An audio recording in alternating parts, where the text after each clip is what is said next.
timing. Good timing. Good afternoon and evening and morning for those who plan on watching this a little bit later. I am about ready to be joined by Shadow and hopefully Sun at some point.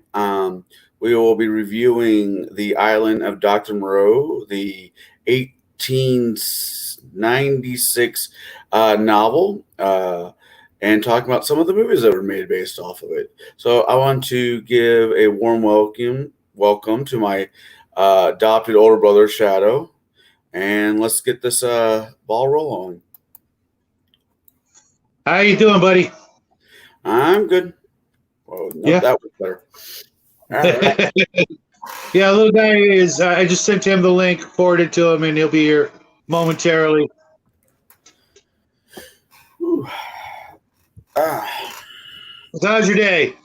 Oh, it's been a day. And yours?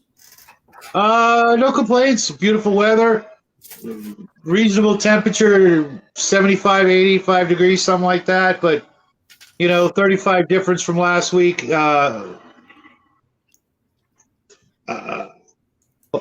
Hold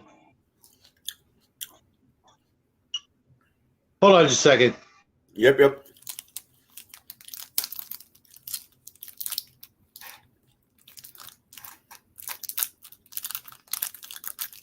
Little guy's just having trouble getting the link. I sent it to his email. Oh, the link is also on chat. So if you want to tell him that. I think he just got it.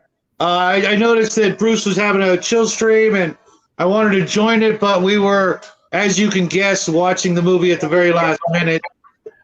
I didn't get to the movie, but I've seen the Val Kilmer movie here recently enough where I can, I know.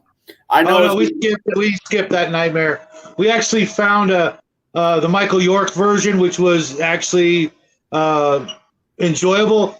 We couldn't help noticing all of the horrendous reviews for the Val Kilmer one on YouTube when we were looking it up.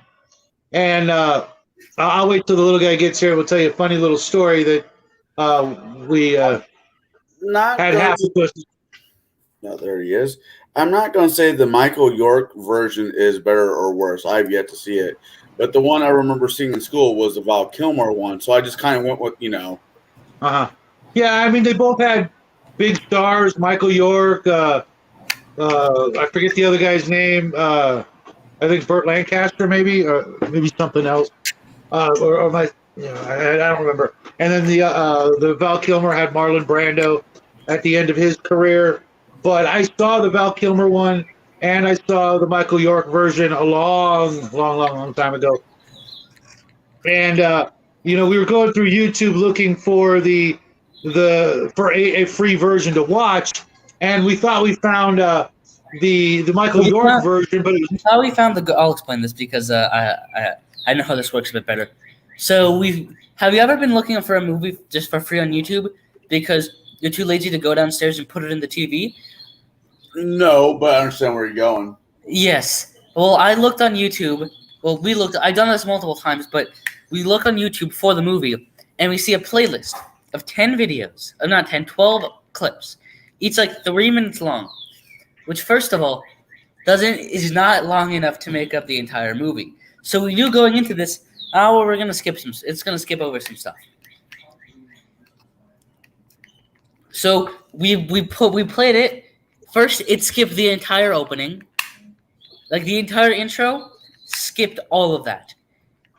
It was where he was out, he was out in the forest, in the jungle, and then he sees Dr. Moreau, and he's like, oh, what are those things? There's four of them, and they're chasing me. What are they? And then he leaves. And after that, it just ends. And it plays this weird music and a weird slideshow of all the actors and the genre and all that weird stuff. And then we went to the next one, and it was him in the lab looking at the monster, at the mutant. Well, yeah. I don't found it. You know where it was? Where? On your shelf next to Grievous.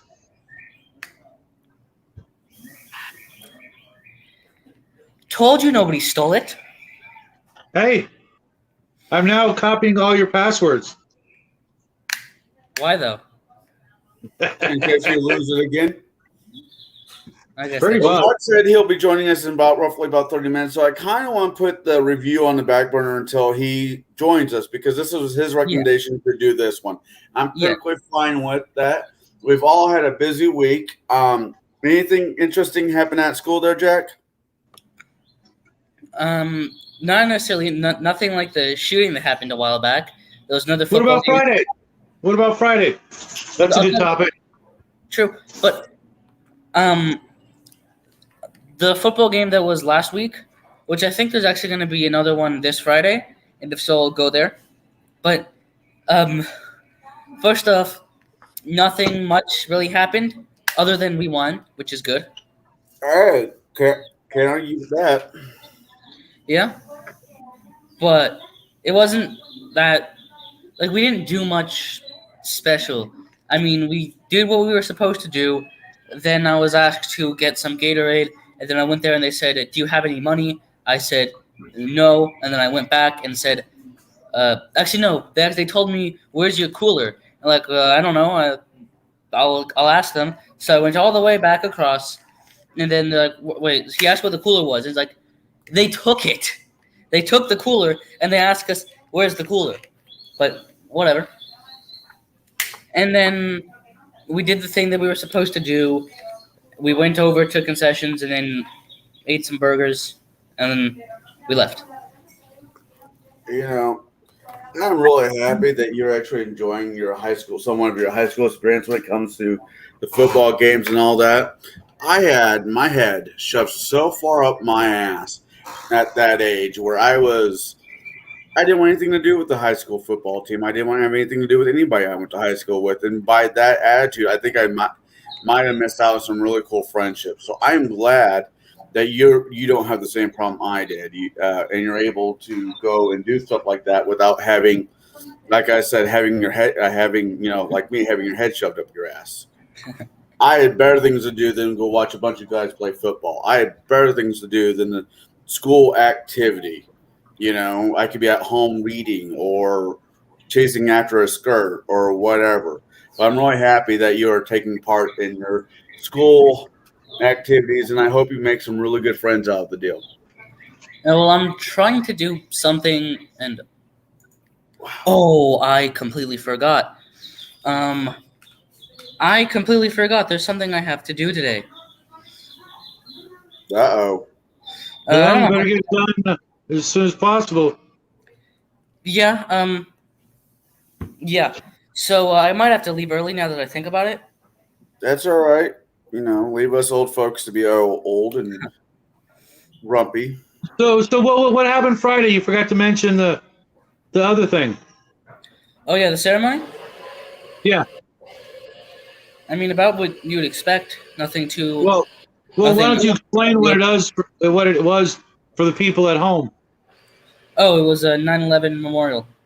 Speaking There of you go. 9/11, it being 9/11 today, I want to say that my heart still goes out to the families that suffered from that historically horrifying event, and Absolutely. I want to say thank you for the firemen and the police department and a lot of the first responders doing. Well, all of the first responders. We're all the responders going beyond your job, what you're supposed to do, and actually going and doing what was right. I don't want to get into the politics of it. I just want to thank those families that were the first responders, and my heart still goes out to those who were unjustifiably affected by the two airplanes and the towers coming down. And we will never forget.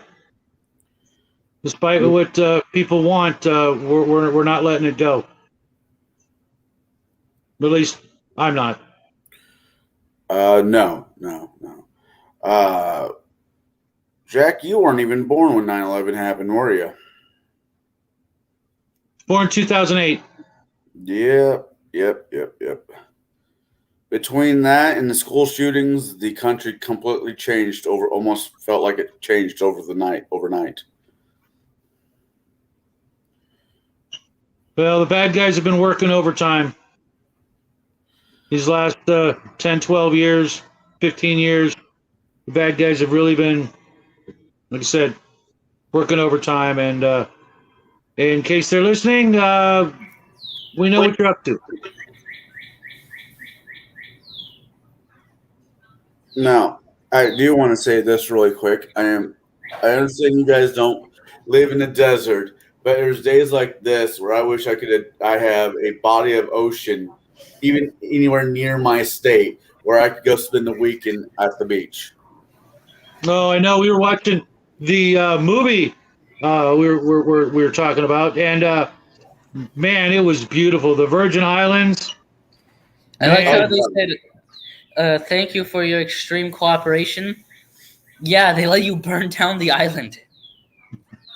I mean, you saw. Well, no, you didn't see that version of the movie, but he knows what I'm talking about. I plan on watching the one that your dad recommended. It was just trying to get my hands on it was a little bit of a trick. it's on Amazon, but you've got to.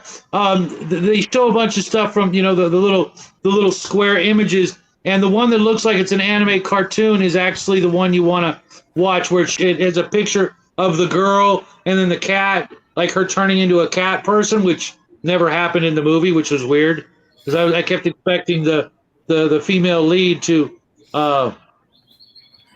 turn into a cat, but she I didn't, was which is expecting good. her to be a cat the whole time. Yeah, or yeah. Like she was a cat and she was his, best thing, best experiment or whatever. Because it seemed But like yeah, they kind of hinted at that. yeah, he kind of did. But then when he told how he found her and bought her, that kind of Well, no, that was in the beginning of the movie, but by the time right, they started hinting at,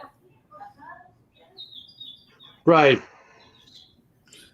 But we can And talk about that later. So, yeah, what'd you think of last night? last night, Did you read what'd you think of the videos last night? The shows.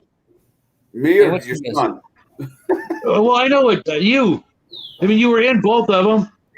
Oh, that's what you. I enjoyed both of them. I love the fact that Kai got to have a conversation with Jack. Yeah, we both had our cameras off. It I know happens. that was. I wanted to say something about that, but You did say something about that. oh, did I? I'm Yeah. old. I'm allowed to You forget said, little well, details. I've always wanted you guys to meet face to face, and now you do, but not face to face. Oh yeah. That was kind of funny. Yeah, Kai's camera wasn't working well, and yeah. I'm still dying. Yeah, well, I mean, you guys know what each other looks like. It just, I knew they were going to hit it off. I knew, as soon as Jackie starts spouting his big brain stuff, Kai's just going to be like, "Oh my God, the next generation isn't hopeless." He even kind of commented on the Discord that we are on. That's what I was talking about. Yeah, he was. We're gonna have to have Kai on more shows and make sure he's in in a really good place at the time and not trigger him too much and just let him be his nicer self, I guess. I don't mean to make that sound bad, but well, what he we'll do. sometimes he gets really upset lately, and when he's at his best, he really is a great guy. We'll talk to him, behind the scenes, of course, and see what books he's interested in. Nah, we can embarrass him in public. He can take it. No, I know he's a Dresden fan like I am. Most of our crew are actually Dresden fans. It's it being Jade, which I want to say happy belated birthday to him. His birthday was yesterday. Yep. Bruce, who is doing his own thing right now, I almost jumped on his live stream too, thinking I have nothing. Oh wait, no, I can't. Baron, him doing his stuff behind the scenes, is also a huge fan of Dresden, and so is Kai. I mean, so when we're able to do our next review, which will be Summer's Night, maybe we can get Kai into come join us. Yeah, I don't see why not. Perhaps. Now, Jack, do you see what I'm painting? Yes. I thought of Yeah, I've got one of you. those. What? What was that, Shadow? I think I have one of those. I'm not sure. The Is it guillotine? Whiz Kid? Yes, a He has guillotine. Yeah, the guillotine from I think Whiskey. I've got a different version, but I've also got a really nice gallows I need to put together. Remember that sport when I got the Western building and the gallows, and then I never put Yes. them together? I Well, got a Western hotel. what I was going to say was I was thinking about you when I saw this. I'm like, yeah, you probably would like to do this to all the French. I'm going to buy it for Jack and paint it. Okay, all right, I like the French more than you think I would. All right, the French, okay, they may have messed up on like almost everything they've ever done, but they have done, I would say, maybe 4 really good things. Wine, cheese, salted meat, and women.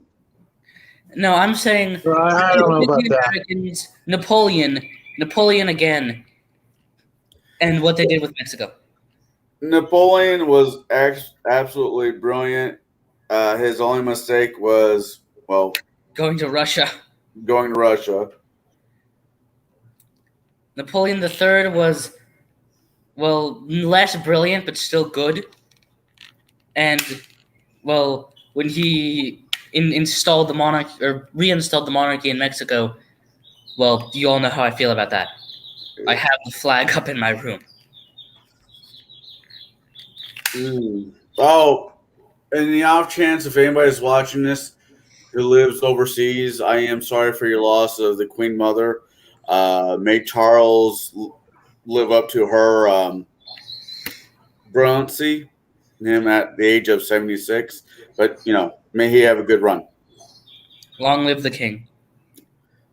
Yes. Speaking of that, and I don't mean this to sound as crass as it's going to sound. I am more interested in seeing what William will be like than his father.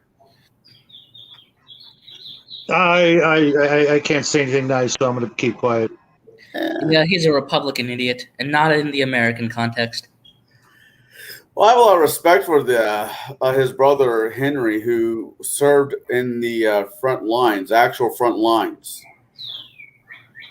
with a shooting squad. I mean, not shooting squad, but actually was, put himself in a position where he could have was being shot at. Yeah. And anybody who says they want to be a leader of man should be willing to go put themselves in the front line. Yeah. Yeah, I don't know that any of that was anything more than a publicity stunt. Wasn't there? And I know how those kinds of people do those kinds of Yeah, things. you think that monarchy is a bunch of lizards, okay? No, they're werewolves. Watch your Doctor Who. No, No, they're I'm going with lizard people. The little guy's right. I think they're lizard people. No, I'm not saying they are lizard people. I'm saying you say they're lizard people. I agree with you. Of course you agree with me because I'm right about what you think. But just because I'm right about what you think doesn't mean you're right at all. All right, but we've had discussions about the monarchy hundreds of times. So. And yet you're my son. So. Yes. They do say, Shadow, intelligence does skip a generation. And by the way your father talks, his parents were brilliant. I don't know about brilliant, but they were smarter than the average person by leaps and bounds. Let's just put it that way. But they weren't perfect, and they made a lot of huge mistakes.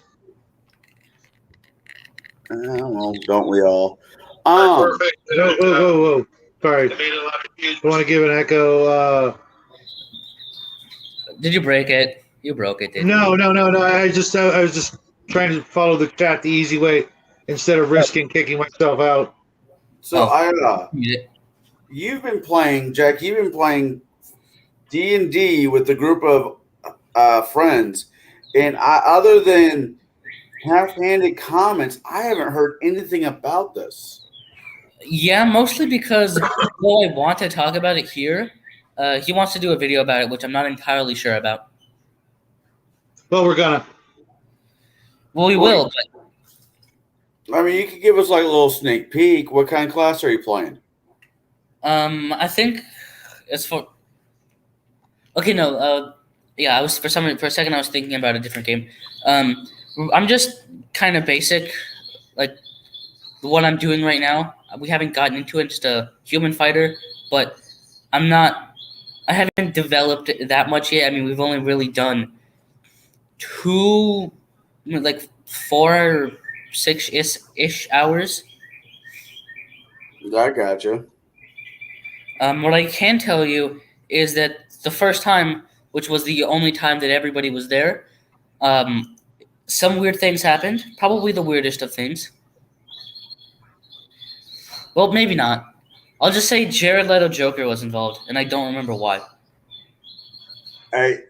Sometimes you just have a weird DM.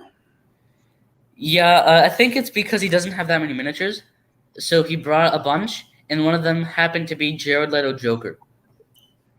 That's all right. So Because we'll be good. all Okay. it is a placeholder for another character. Yes and no. Well, the most important Depends question on- is are you having fun with it? Certainly. Well, then that's all that really matters. So now I know we're waiting for Mark to actually really get into this. Did you guys have a chance to read the book as well? Nope. Maybe he Oh. did. I certainly didn't. No, definitely didn't read it. I I got through it. Oh, you did. Yeah, Was it good? it was good. I think the version I had was meant for radio. Oh. It was very interesting to say the least. So you guys only saw the 1977, 76 version of it. Yeah, 77. Yep. Yeah, we didn't watch, but we saw a bunch of reviews of the 96 version and how it's apparently awful. See, my problem with reviews like Rotten Tomato and places like that is I'll go watch a movie that they're reviewing, they've reviewed, and I mean, I'll admit I'm somewhat of a fanboy when it comes to comic books. I'll just put up with damn near anything, just because I appreciate that they're even being made. Period. But there's other movies like I'm trying to think of one I've seen here recently had a bad review. It was Dunkirk,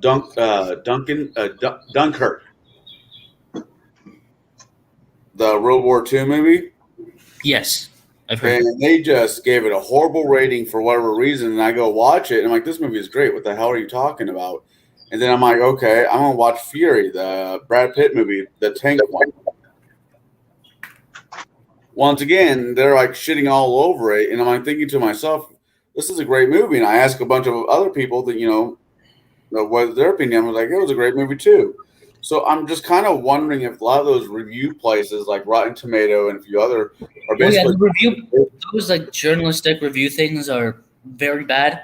Like typically you'll have a movie and have like 33% rating, and it's because like half of the people didn't want to see it and didn't like no matter what they saw, like it was their job to see it and they had to watch it, and they knew they were gonna hate it, so then they weren't even paying attention. They just watched it because they had to. And then the other group was split into people that did like it and then people that didn't like it. So boom, 33%. And then others where it's like like the most high rated Marvel movie is Black Panther, even though it's not bad. It was a good movie for what it was. But the best Marvel movie? Yeah. I wouldn't say it's the best of all of them. Good, yes. Really good, maybe, but the best of, like the greatest movie ever made, like 100. Well, I think it was like a 97% rating. Yeah. That's a bit too much. I mean, I like the Black Panther. I have nothing bad to say about the Black Panther movie. It's very much. I mean, other than the CGI. That's just how films are being made these days. As much as I don't like it, it kind of one of those situations The like CGI in that movie was particularly bad, but yeah. it's a, I think I honestly think the first Iron Man movie was probably one of the more better ones of the Marvel movies. oh, certainly, it was probably the best. I, Like I rewatched it just a few days ago, and it yeah, not only does it hold up, and it doesn't have. I mean, even the second one doesn't have any of the bizarre messaging that some new movies get. I mean, Infinity War was good, but I still think the first Iron Man movie is the best one. I like the first Captain America, the first Avenger, the first one he was in. I Uh, actually don't think I've seen that one. Yeah, we saw it. We saw the first Captain America. I know that. Oh well, I don't remember anything about it. Actually, I prefer the new Hulk over the guy who played the Hulk originally, Edward Norton. I don't think he played Hulk all that well. I I can't don't stand think. Ruffalo. I like him as the Hulk, but that's how I see Banner though. I see Banner as kind of a stumbling, not idiot, but stumbling, person.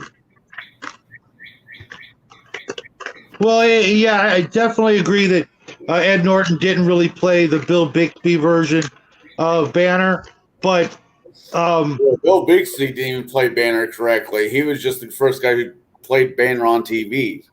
right. But that's there aren't a lot of other options to compare. So Yeah, I mean, you got Bill Bixby, whatever he says his last name. You had Ed Norton, Bixby, and you got the new. You have Ruffalo, and I'm like, out of the three of them, I honestly think the new guy plays the better Banner. But that's just my opinion, and well, opinions are like, well, I mean, the playing the Hulk doesn't sound that hard. it. No, it's not. You don't have the same situation as playing Batman versus playing Bruce Wayne, Yeah, which you're asking an actor to play two different characters, but playing the same character. yeah. It's like I mean, the new Batman movie is actually a good example of it. Batman and Bruce Wayne aren't two different characters in that movie, which is a problem, I'd say. It's still a good. Oh, with Robert Pattinson. Yeah, he just played Batman throughout the entire movie. Well, that's realistically Bruce Wayne died the same night his parents did, emotionally and maturely, right? Well, at least in that one, yes. Well, no, and if you ever, I mean, psychologically, No, I mean that's yeah, yes, but in most movie adaptations, that's definitely not the case. right. I don't mind the Ben Affleck Batman more as he's just an older Batman. Yeah, I thought he played a really good Bruce Wayne. But I don't know. To each their own. Everybody's got the superheroes they grew up with. They want to see a certain way, and it's like anything else. You're either arguing with somebody else's fond memories of a character or whatever, and no matter what you say, you're automatically going to be wrong because how dare you go against their fond memories of it? I do whatever the hell I want. Well, yes, that is true. I don't need anybody's permission to state my opinion.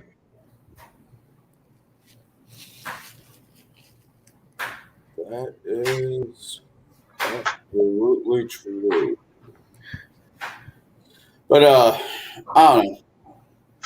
Finally got to see the new Top Gun movie. I hope they don't make another one. was it bad? No, it was good. I want them to end on a good note. Ah, that makes sense. I haven't seen them, which is weird because I should have, but I don't. We just don't really watch movies that much anymore. That's I mean, we do, but not like new movies in the theater. well, Top Gun. The original Top Gun came out in what, the 80s there, Shadow? I believe so. I mean, I don't know if it qualifies as an old movie, but it's definitely. Not a new movie. Well, yeah, I mean, It definitely counts as an old one. well, if it's in the 80s, then certainly.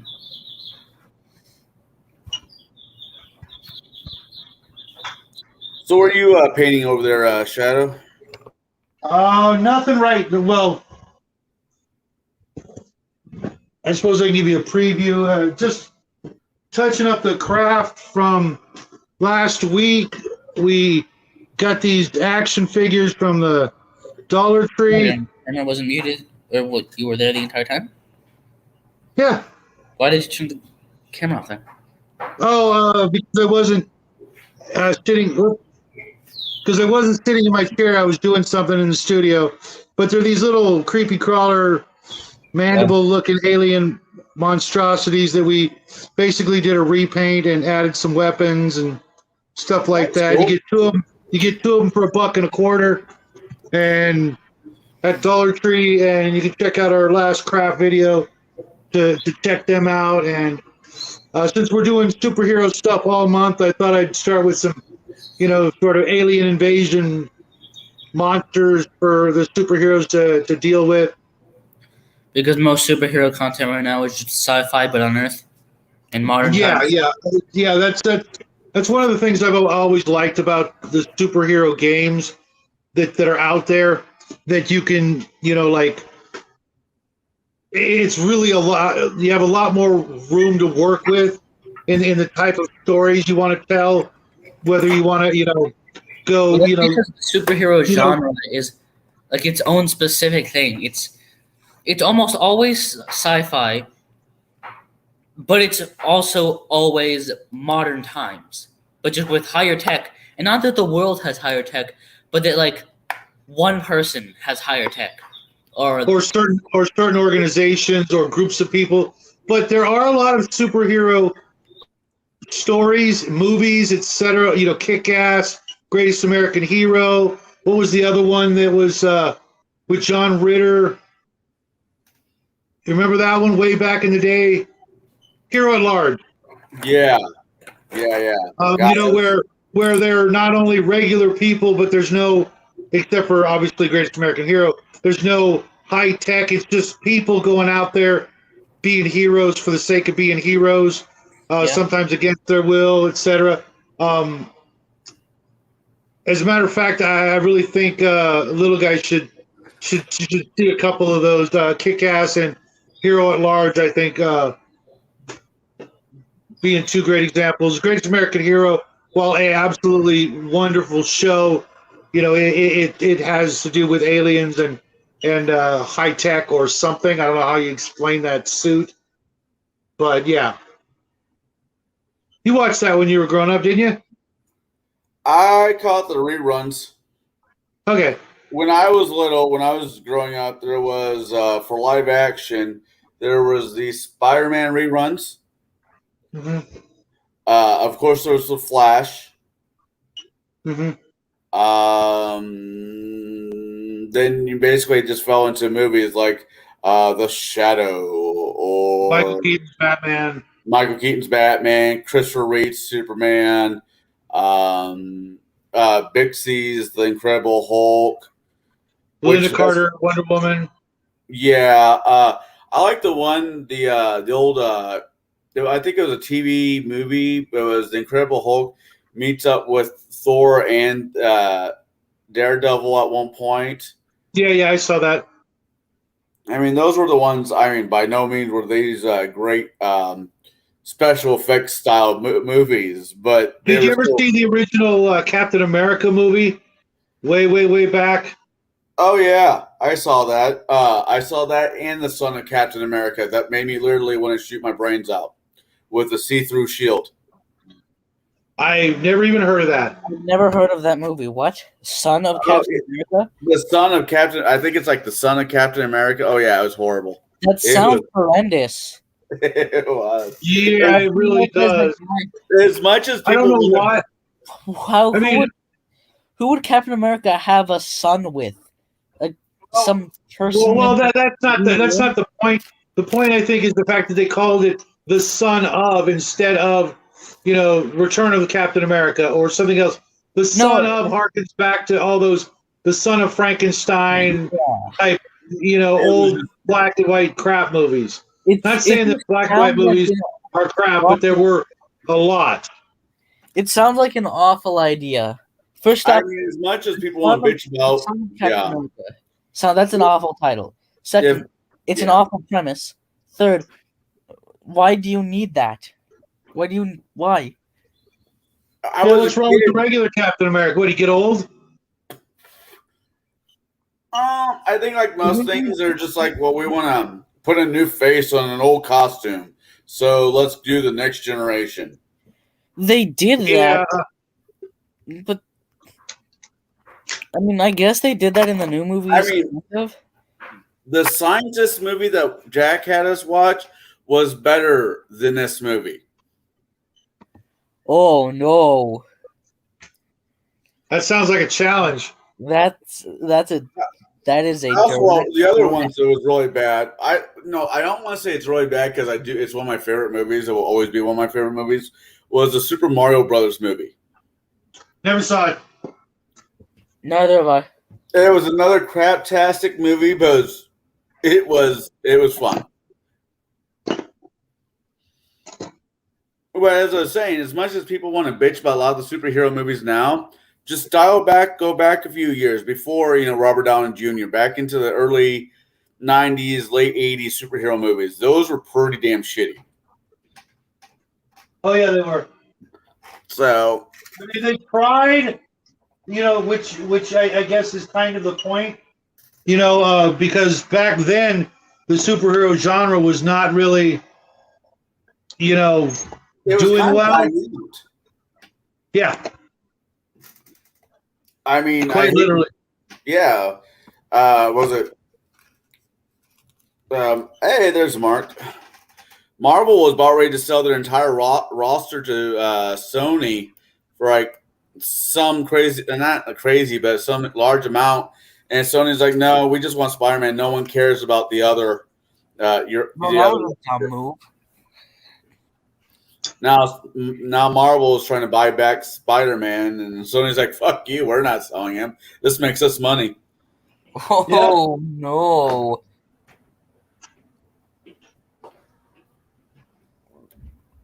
Hey, Mark. Glad you could join us. Hello. What's up? I didn't know today was a work day for you. Yeah, just it is, and just we had some odd things going on at the very end of the day today, so is what it is. Well, I'm glad that you could join us for however long you can. Yeah, I can be on here next hour and a half, hour. Yeah, still a little bit after 6. So cool. I have 3 hours left. Now, I want to thank you for picking out the topic this week, the Island of Dr. Moreau. Did you have a chance to read the book? Yeah. I didn't get. I mean, I got half of the assignment done. I wasn't able to get a copy or get my hands on a copy of the Island of Dr. Moreau recently, but I saw it like a month ago, so the movie's still pretty much fresh in my head.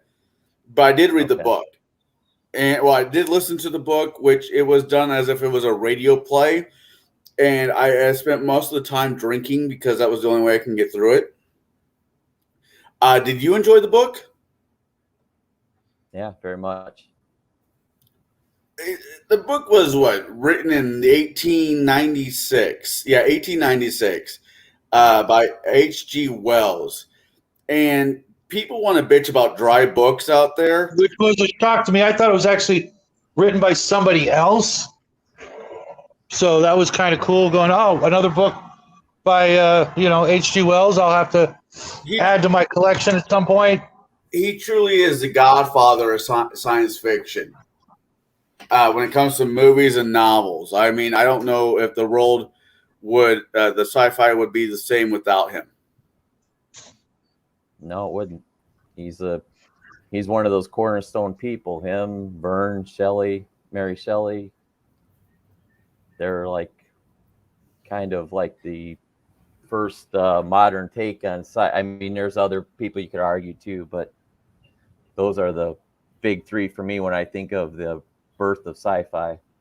Yeah, I keep getting about Frankenstein, because Frankenstein to me is sci-fi. It's all the way around sci-fi, but at the same time, Frankenstein book is nothing like what we usually think of when we think of Frankenstein.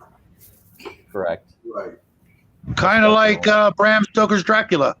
Mm-hmm.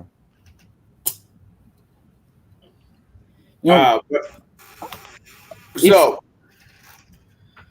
I am just going to start this off as we normally do. Yep. Which of the main characters did you find most interesting? I'm not going to say I'm going to say interesting. I think. Oh, okay. Because I was about to say I think they were all secretly monkey people. Well, I'm leaving that one alone.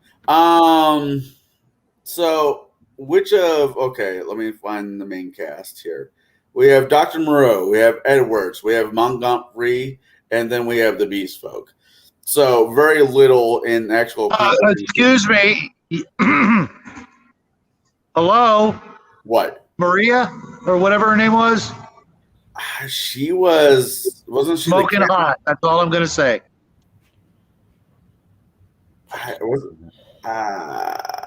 Okay, but she wasn't human. She was like cat, wasn't she? No, not in the Michael York version. She was some little. Well, apparently she was added to the movie. yeah, Not in the book. That's a matter of contention in and of itself because, okay, yeah, it was added as a whatever plot device or whatever for the, to have a love interest in both of the movies, but the 1970s Island of Dr. Moreau, the movie poster had a 3-sequence image of a female character that looked like it was supposed to be turning into a cat lady. It seemed but like they were hinting at that. Yeah, they didn't really ever show it in the 1970s movie, but I kind of got the feeling that they were hinting at it because when he woke up on the boat and he was all okay and everything, all you kept seeing for the longest time was just her back of her head and her back. Right. So, but then when they did finally flash to her, it didn't look like she had gone through any type of. So it probably something happened in the making of the movie or the budget ran out. Yeah, because my son and I had a theory that she started out as a cat, and she was his greatest experiment, but that never came to fruition. Remotely successful one. Now, in the 1990, oh God, somewhere in the 90s, I don't remember, what the 97 train wreck. Yeah. One, it felt like she was a little bit more of a flush out character, at least in that. As you guys are talking about the old one, she was more flushed out. She did. I'm not touching that one, man. Okay. Anywho's. So realistically, I thought Dr. Moreau was a very interesting character. It was like a Dr. Hyde meets Dr. Frankenstein meets something type of character. He was just a rat bastard. I mean, even in his diary, everybody knew he was off the deep end, and that's why he had to run away to the island. He must have had, trust fund money or something, because, what he had on that island, even thinking about it, he had to hire people to build the house, build the cages, import the animals, the whole bit, and have supplies, etc. Before he started doing his tinkering with DNA. He could have been living large anywhere, without his pursuits. Had he just, led a normal life, he'd have been, one hell of a happy guy, but no. Well, in the book, it more or less points out that his research became his addiction. He wanted to push the envelope more and more. Yeah, I can see that.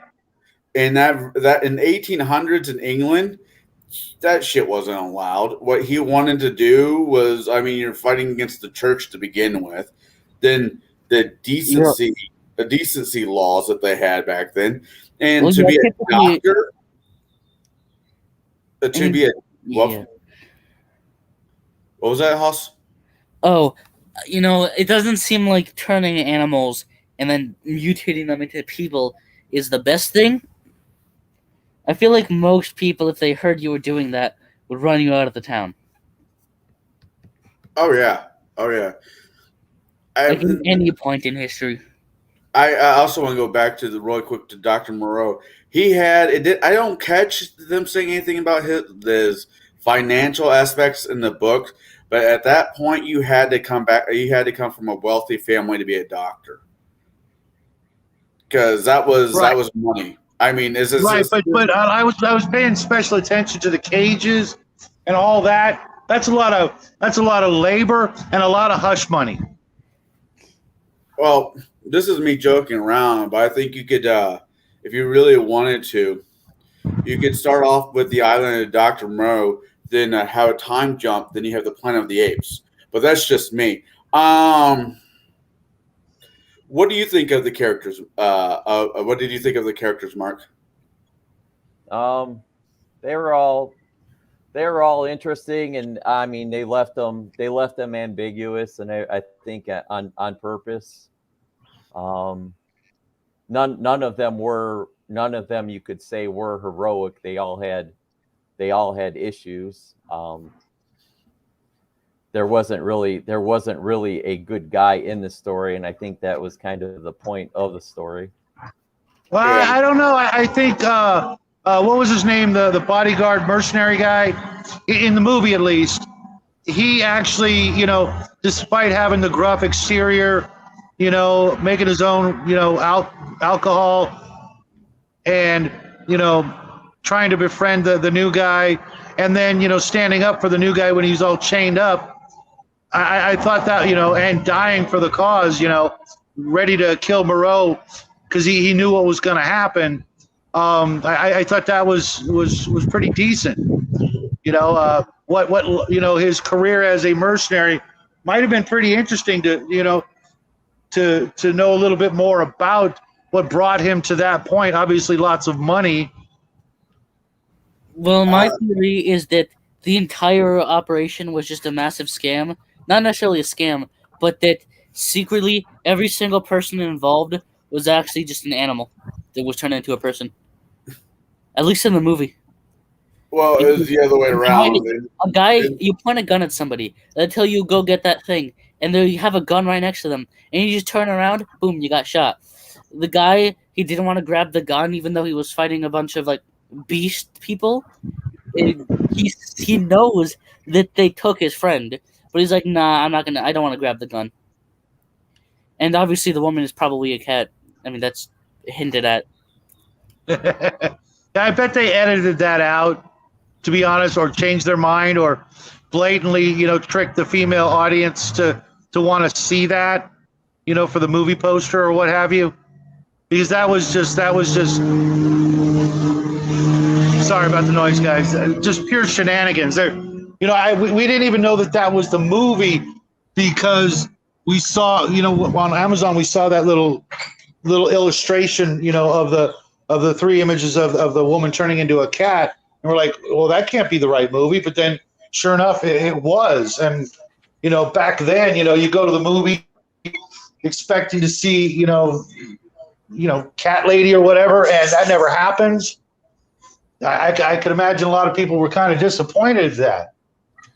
Honestly, after reading the book, then what I remember from the Val Kilmer movie, the book is how people say the book is always better than movies.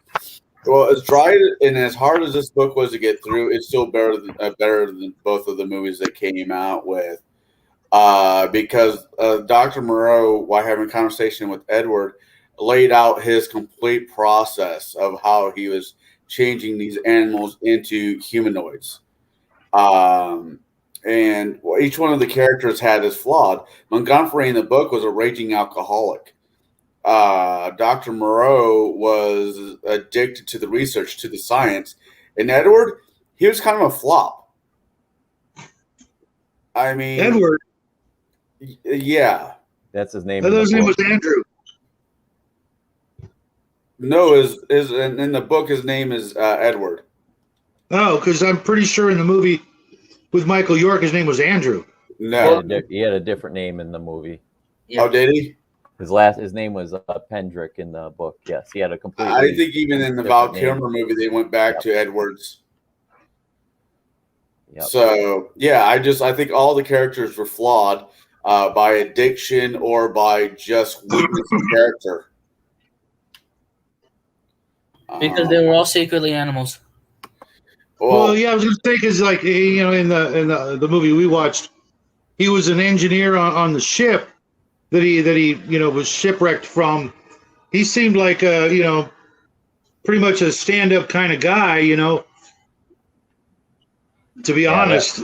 That was the movie. The book, there was something vague, and he kind of was like, he said he was a bit of a naturalist, and he was bouncing around and stuff, but he kind of did he said he did something that was, they never, like I said, the author purposely left it vague that Gotcha. he did something wrong or was frowned upon in society in his past, and that Gotcha. he really couldn't be a member of. That's why he was bouncing around and not in England proper himself. Yeah, they all had some issue where they couldn't conform and be part of whatever it meant to be civilized. Yeah. I mean, Dr. Moreau basically got chased out of England. Montgomery was somewhat of a scientist himself, but he preferred to drink more than he did do anything. And Edward, he liked to go chase butterflies. I mean, that's kind of the way the book made him sound to be. I'm not. Wow. Yeah, it was.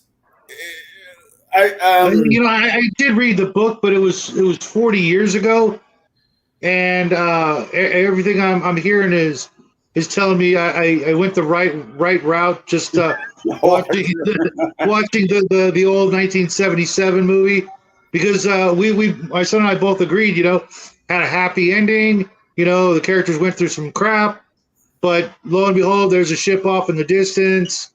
He got, whatever Moreau shot into his veins wore off, and he was back to being human. She was human, let's just assume, and they obviously liked each other. The end. Yeah. book had there wasn't a real happy ending for Anybody in the book. No. No. No. People, I would like to say, I would like to think Edward should have got a happy ending, but no. Only people that deserve a happy ending, in my opinion, were the cross species. They deserve. Yeah, well, we figured out go for it, Sport. I didn't say anything. I mean, we pretty much figured out from the 77 movie, all of those cross species ended up tender victuals for the cats and the lions and the tigers and the bears that escaped. It was just a matter of time. Those poor unfortunates would just end up being, snacky s'mores for the escapees of the cells. The problem that Dr. Moreau was having in the book was he was not able to counteract their natural instinct, their animal instinct. Mm-hmm. So he was able to beat it down some by introducing I'm not saying that he placing himself as God per se, but kind of was. That's the way I took it. What about you, Mark? Yeah, kind of a God complex going on. Yes. Yeah, where they had a rule, they have laws that they would do like as a prayer. You shall not walk on 4 feet, but on 2, because we are men.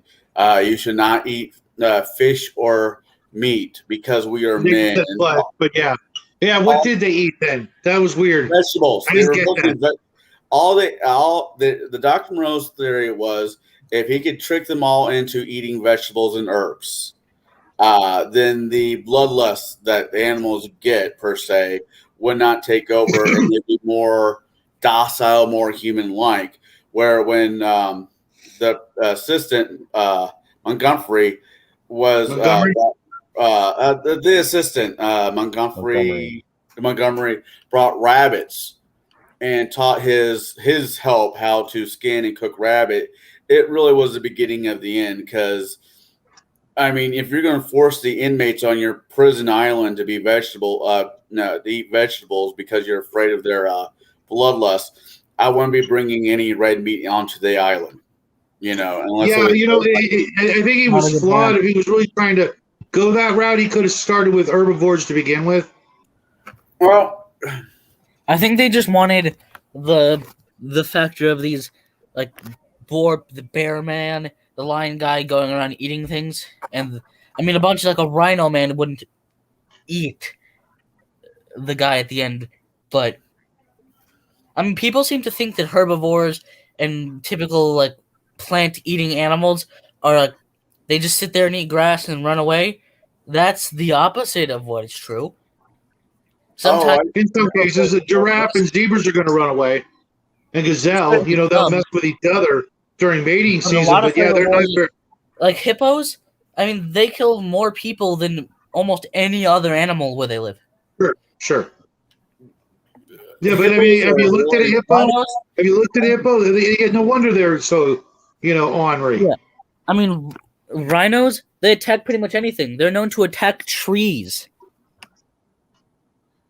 well. Rhinos, hippopotamuses. Well, especially hippopotamuses, they don't technically have the meat to be. They don't have the teeth to be technically meat eaters. They got they're all flat. All their teeth Yeah, are flat. They don't have they any can't canines. eat meat. They're not designed to eat meat. They weren't. I mean, They don't exist to eat meat. eat meat, but it does happen. I mean, there was a video I saw once of there was a bunch of baby chicklins running past a horse, and the horse just reached down and ate one of the chickens, and I'm like, chicklets or baby chickens. I'm like, what the actual hell? I mean, I was not expecting that. So that shit does happen, and Yeah, I we know can try, I know with working with pigs in the past, if pigs smell blood, they go freaking crazy. So I think I mean, at yeah, all, you can get a dog to eat meat, but yeah, to eat plants. yeah. Well, there's that crazy Because they really eat it doesn't mean they. I mean, their teeth, their bones, their skull isn't. Their body isn't designed to consume certain things. I mean, they can try, and they might actually be able to successfully eat it and gain something out of it, but it wouldn't be as good as if they ate what they were designed to eat. yeah. Mark, what do you think the main in the story? Since me and you both read the story, what do you think was the big downfall of the island? Do you think it was Dr. Moreau himself, the animals realizing they can eat meat, or just the whole process altogether? It was no matter what was going to end badly.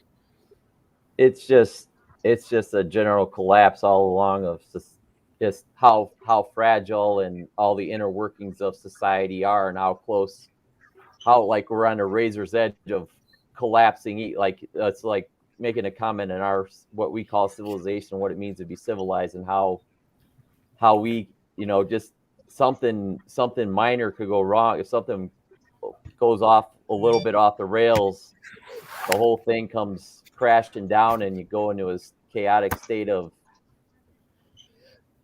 fend for yourself, and it's everyone for their own selves, and it's just showing that fragility. And I think it was just a comment on that, and just taking a look at how animalistic we all are on this planet.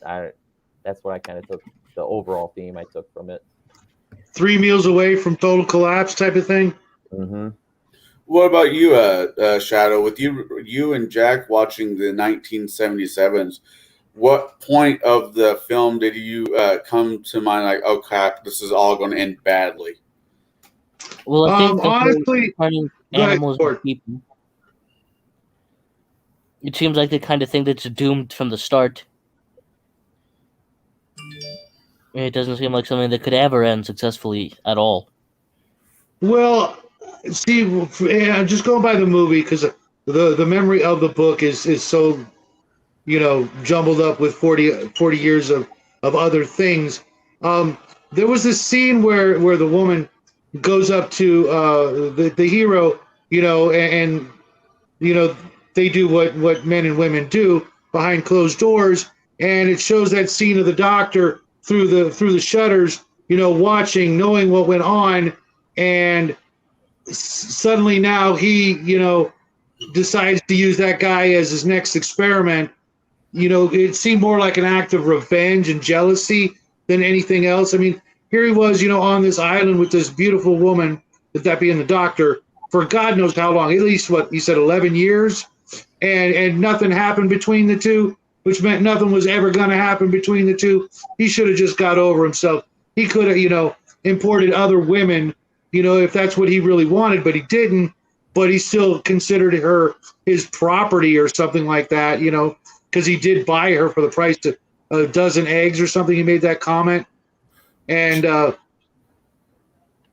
it was just petty bullshit. Because had that not happened, had, Andrew or Edward or whatever, had he never arrived on the island, there was nothing going to get in the way of his experiments. Everybody there was just like doing whatever he said. But as soon as that happened, it all domino affected down into the toilet. It almost seems like what started it was what started it, it almost seems like when he shot the Lion Man. That was like the first bad thing that happened. Then when the doctor shot Montgomery, or whatever his name was, when they saw him kill somebody, they're like, the law says don't kill, but here he is killing.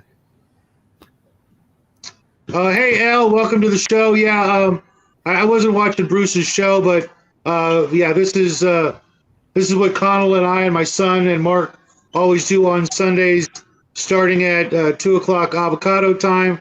We review a movie or a book or something else along those lines, trying to use them as inspiration for games and things like that. So welcome to the show. Thanks for beating me to it there, Shadow. I couldn't have said it better myself. I see. If you're going, and I'm not trying to say the 1977 version was better or worse than the 1997, but you don't have to. Everybody knows. As more as you guys are talking about this, the more I'm starting to think the Val Kilmer version was better, because Dr. Moreau wasn't turning people into animals; he was turning animals into people. That was the whole thing about the. No, that's the way it was in the 1977. It was he was turning animals into people. At first, we thought he was just lying, but then as it went on, we realized, that's why he then gives the shot to an actual human to see if he can figure out what's missing between the two processes. And he was, go ahead. Oh. Yeah, because clearly you can't turn a person into an animal and turn an animal into a person. Which is, he wasn't able to fully turn into an animal. The animals never fully turned human. Maybe some of the workers, and maybe the one. Psychologically, I guess you could. Physically, no, there's no way you could do it. But you could break down a person to their very basic instincts that are very much animalistic. Oh yeah. All of the stories of the boy raised by wolves kind of stories. I could clearly see humans devolving before I would see animals evolving. We were talking about this last night. After the entire history of human civilization, even if we just go back 2,022 years to the year one, there are no animals that have done anything other than apes learning sign language from us that have actually physically evolved. I know that 2,000 years is a really short period of time, but nothing's in 2,000 years, much in 2,000 years. Right, but in 2,000 years, humanity and bizarre mutations. Like, there's this one guy who people say like the man that evolved or whatever, but really he just had like some new genes that helped him against like cancer or something, which is good and very like it's interesting to see that is possible, but it's not what people make it out to be. It's not this like huge thing. Right. There's nothing different about him other than he has a really good immune system. But yet, in 2,000 years, humanity has gone from just a little bit better than Stone Age, biblical times. Their technology. It had some good things, the aqueducts and things like that. But we've gone from that in 2,000 years, really less, to the stars, or at least to outer space. And really only in 500 years or whatever, even less time than the 2,000 years, we've grown and changed drastically, but none of the animals have done a damn thing. The majority, I would actually say that it's almost the opposite of true. Maybe just because I hate the current generation, but I would say that previous generations, even like hundreds of years ago, were just as, hundreds of years ago for certain, but like 1,000 years ago, 2,000 years ago, people were just as smart as they are now. They just didn't have the same knowledge. There's an argument that stuff, but they were just as intelligent. They just might not have known as much things. There's an argument out there that historians believe if the Romans had had the spark of the thought, they had everything that they needed at that juncture of time to make a press machine that the print words on paper. The old-fashioned print machines. They had all the technology was there. It just never dawned on them to do it. Sure. Yeah. It's still, make one thing, and then you build off of that, and so you slowly are able to make more and more things. But it's just because you are at the beginning and you've just discovered these first few things doesn't mean you couldn't. Like, if you were told exactly how to do things and how to work it, you could be just fine. Like, if you took somebody from, like, it's like the people were like, it's like showing, that whole thing was like, oh, we show like a Roman a helicopter and be like, that's actually relatively low tech for our standards. It's like, yeah, they would be amazed on what we've been able to do. But first off, they'd probably be more concerned about why, like, Germans still exist, for example. But more importantly, Jesus. The Romans didn't like the Germans. I'm not saying because I don't like them. I'm saying the Romans and the Germans didn't get along. Well, there's a reason behind that. But we'll get to that some other time. Yeah, no, that's not what I meant. Question. Question. The question is, was he a furry or just? Why? Considering this book, considering the girl did not exist in the original book, I can't even say anything on H.G. Wells, and the movie did have Michael York in it, so you could take that for whichever way you want to. Granted, the much older version had Val Kilmer back in his heyday. So I don't know if I really want. I don't want to speculate on that one too much. But going on the other side of this conversation, we go to how would you present a Doctor? Moreau in games? I was waiting for this part. I got to ask you, Mark, were you reminded of this book because of the Spelljammer Hadozi nonsense that's going on and the way 5e, blamed their transgression of making the Hadozi the way they did, even though that's not how they originally were in the original Spelljammer? Did that remind you of this story, or did it just, coincidence? I was just, it doesn't seem like everybody read it, but I just thought it was a quick read, and I thought it was from an important author at an important part of history and the commentary on that time, and I just thought it'd be good to make a touchstone on a core because when I was of sci-fi. That's all. Because when I was watching Total Party Skills talking and going word for word from second edition version of the Hadozi to 5th edition Spelljammer version of the Hadozi, which were both ripped off from Star Frontiers. Just going to lay that out there on the line. Yeah, I couldn't help thinking, I wonder if Mark knew this, etc. Because what they did in 5th edition Spelljammer to make a wizard created the Hadozi, as a slave race or whatever, was just absolute nonsense. because what fifth edition did was create something so that they could then apologize for it later, because that's exactly what they did. They didn't just accidentally rewrite the origins of the Hadozi in a somewhat, crappy way on accident. They're incapable of doing that. They're so consciously aware of any sort of racial transgressions, they could not have come up with it on accident. I But mean, they're mostly white liberals, so what do you expect? But using that actual story that they then apologized for, of having a mad wizard go out there and for example, take the old fashioned, kick me dog sized kobolds and turning them into whatever they are now, or taking goblins or orcs and turning them into Urukai. That's right out of Tolkien. I could totally see, not just one wizard, but an entire school of wizards bent on, mutating and changing all kinds of things, crossbreeding, whatever you want to call it, into an absolute army of monstrosities that would be or could be the next big, horrible plot line for not horrible isn't bad, but horrible isn't terrible for the player characters to have to, deal with. That would make an epic, multi-book series of, these new monsters coming out of nowhere. This army of, new things, terrorizing the landscape, and eventually, the characters have to, get involved and, track it all the way down to its source. And at the head, you've got, maybe a half a dozen or more wizards all working together to make this army of things.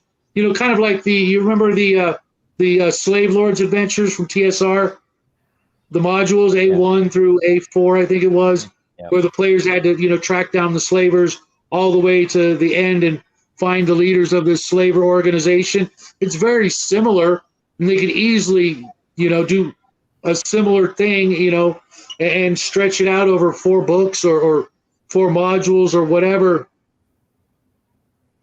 I don't know why they didn't just go that route instead of just go, oh, forgive us for doing this intentionally, but you're not supposed to know we did it intentionally, so we can apologize for it later. Which just seems like, why would you do that to begin with? Make something could be taken wrong by your kind of people, and then just to reverse course and go, oh, forgive us, we didn't mean to offend ourselves. I heard a theory on that, because I don't know if you heard, but Spelljammer for 5e is doing. Everybody's pretty much really upset with it, and they pretty much dropped the ball. It shit the bed 3 days from Sunday. So it sounds like something that nobody likes.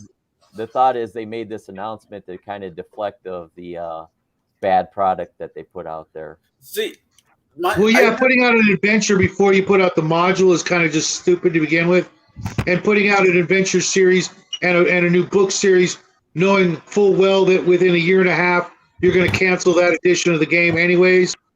It's just dumb. I mean, not a fan of 5e, okay, but I don't really. But why even stop with 5e? It's doing so well. So now let's do the exact opposite and cancel it, so that all these millions, and I don't mean literally millions of fans of 5e, are then going to feel the way I do about 3rd or 4th edition, going, you canceled my game to remake my game so that all my old books are now worthless, because that's what's going to happen. I've already talked about how you can pick up a brand new copy of the 5e Player's Handbook for between $5 and $15, knowing that it went for $50 brand new, the first day it came on the shelves. And now, it's basically, a useless book like 4th edition that, fewer and fewer people are going to play. 4th edition had a lot of its own sins to begin with, like letting its players pick out their own fucking treasure. I'm sorry, but that's my job. But I've used slave races. I made, what was it, the gnomes. I made gnomes the slave race to the cat folk. in a campaign I was running. And I never had a problem with the concept that a wizard somewhere out there did this. I mean, fuck's sake. In the history of Faerun, that's how we got owlbears. Now, are we no longer able to run So yeah, owlbears? you know, if you literally go, you got chimera, you've got manticores, you've got owlbears. If you go through the original player's handbook, there's probably 20 monsters out of the roughly 100 monsters in it that were exactly that, some sort of freak Hybrid. of a wizard, just gone crazy. Even the word, chimera comes from, the mixing, and it didn't have to always be the same kind of monster, or excuse me, animal. It didn't always have to be a lion, a goat, and a dragon. There were other things that have been referred to as chimeras, which just meant what some evil freaking wizard was doing with chemicals and magic and blah blah blah. It's just. Are they going to start taking out all the other monsters? Oh, we can't have chimeras because that's offensive to the animal rights people out there. It's just it's almost like they're trying to crash their own airplane. Fifth edition is admittedly in the hands of millions of players right now.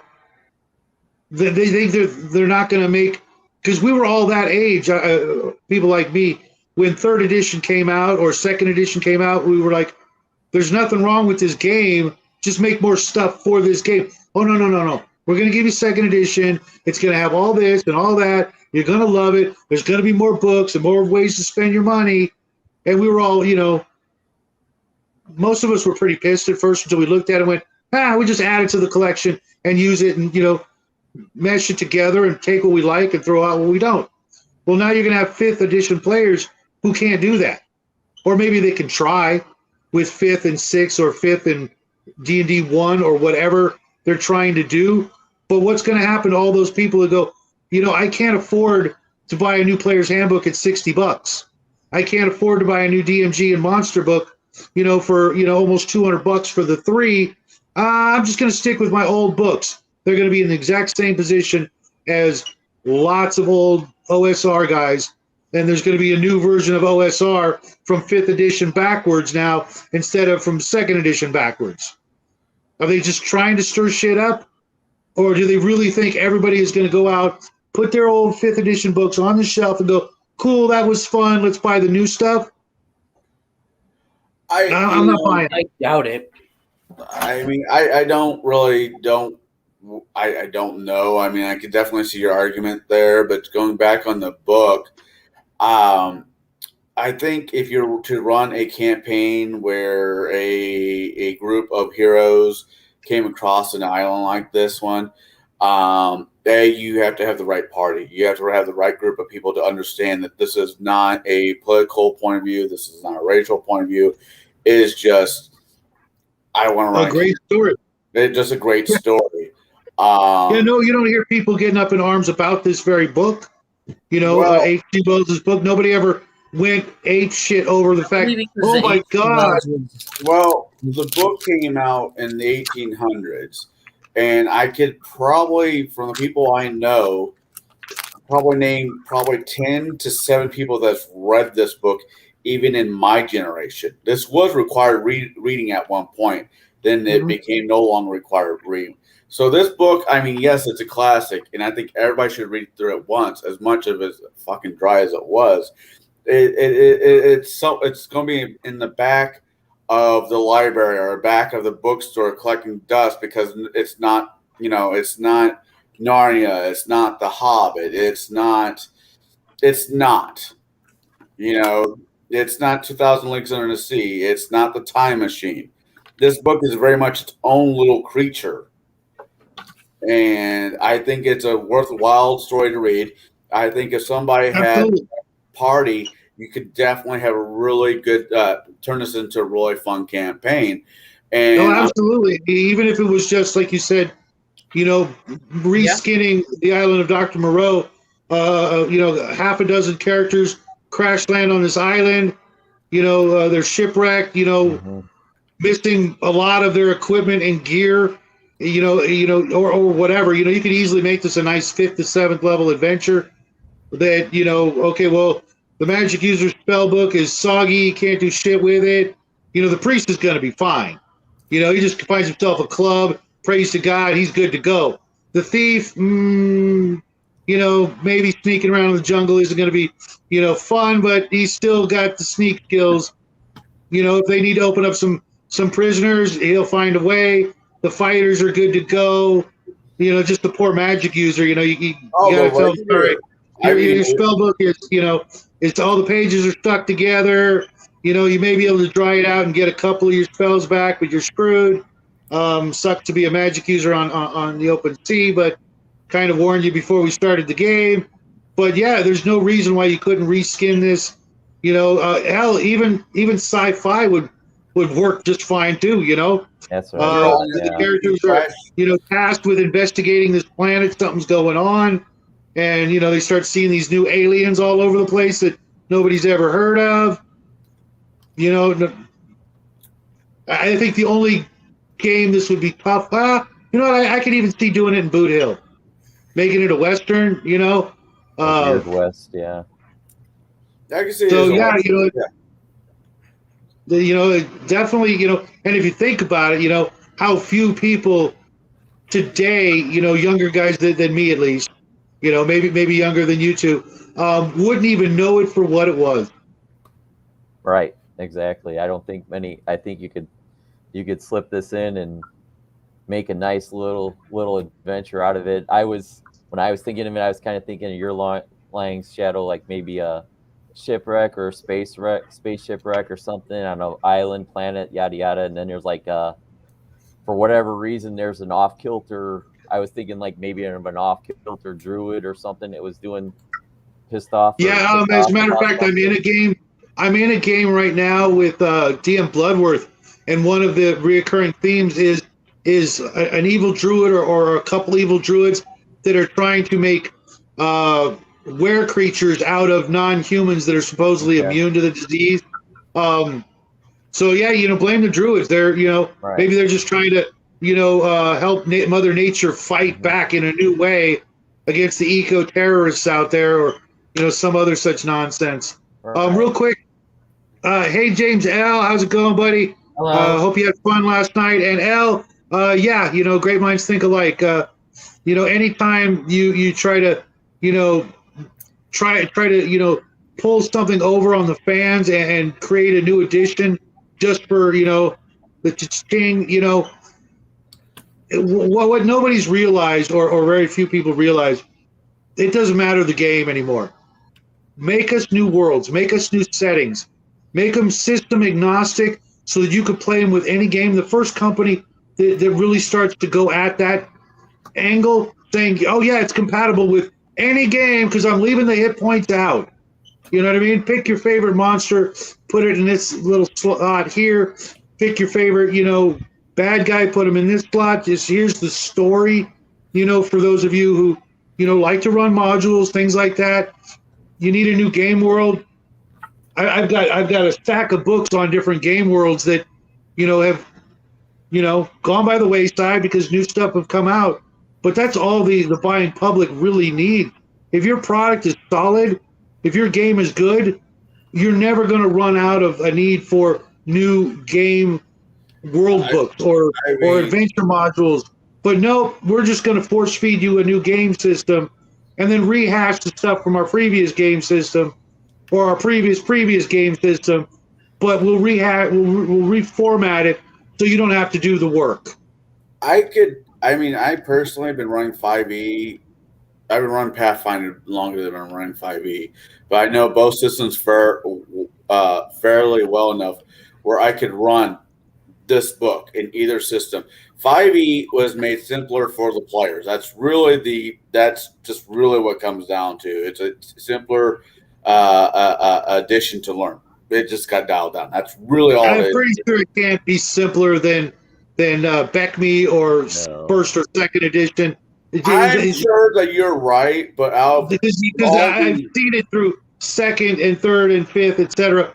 that it got more complicated, and then they realized, oh, wait a minute, that's not what we really should have been doing.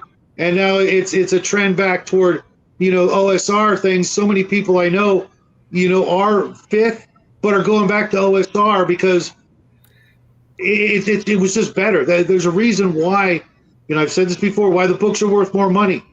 They're old, and it's not just a collector value to go, look, I got an AD&D player's handbook. It's not just that. The information was solid. AD&D, back me, anything before AD&D, I'm not gonna sing its praises because it was really watered down and et cetera. But back me, I'll give them credit. AD&D, first and second, solid games. But then they just added more and more and more stuff that didn't need to be there. All the splat books, all the extra stuff that didn't need to be there. Dragon Magazine had all that covered. Here's a magazine, a monthly magazine of a whole bunch of optional shit. You like it? Grab the magazine. You like it a lot? Get a copy for your friend. It's $5 a month. You're good to go. Oh, no. You got to pay $40 for this book that's got maybe 50 more pages than a Dragon Magazine. But yeah, it's $50. Mark my words, in half a dozen years or so, a lot of these books are going to be, dirt cheap just because. If it is cool with the panel, I actually want to invite somebody to join us real quick if he has the ability to join. Oh, don't say Omen Al. He'll keep us here all night. Well, I kind of want to get his opinion because he's about as well read as the rest. He knows I'm just messing with him. He's about as well read as the rest of us. If he wants to, bring in L too. I don't care. I mean, I don't know who else is in the chat. James, yeah, we had enough of your ass.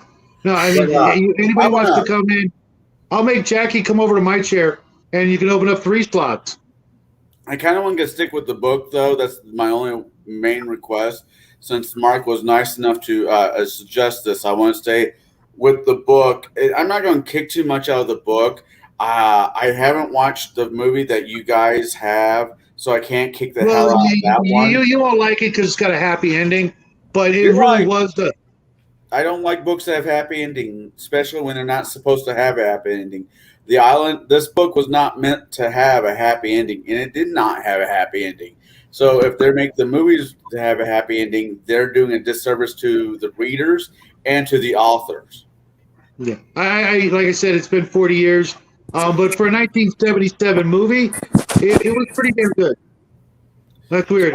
Hey, I thought you were going to invite Omen Al, not Jeff Bezos. So, yeah, just really shake my head and there we go, Really quick. Hey, you know what? I can't give you too much shit. I've already said that, if my hair goes south or something, I'm just going to do the same thing. And I was even thinking of there's a charity coming up that I might just, for charity. But hopefully that won't come up too soon. Well, if you do that, make sure you give your hair away, to the cancer patients.